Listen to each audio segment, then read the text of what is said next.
Everyone, in this video, we're going to look at sales of minority passive investment, and at the same time, we have to recognize realized gain or loss, if any, if there is a difference between the book value and the sales price.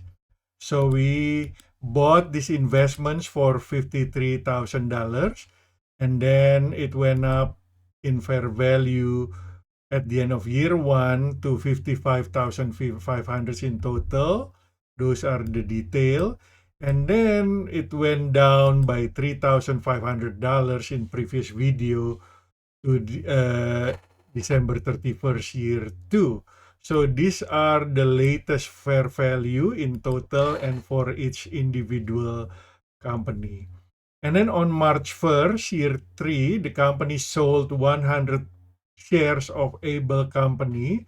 So these are sold, okay, for $6,000. So the book value was 6,100 and the company sold it for $6,000. So there was a $100 loss that we have to recognize. That's a realized loss. So the company would receive cash at the price of $6,000. The investment that we sold, investment in equity securities, is $6,100. Okay, again, that was the fair value at the end of year two, which is the book value at the time of sale. And then we have to recognize loss on sale of equity securities, and this loss will be included in the net income on the income statement. Okay, so that's how we prepare the journal entry to recognize the loss. So now we only have Baker Company stocks and Charlie Company stocks. These are the fair value at the end of year two. And then as we get to the end of year three, we see an increase in fair value for Baker Company, $800, and an increase again of Charlie Company, $900. So our total equity investment goes up by $1,700.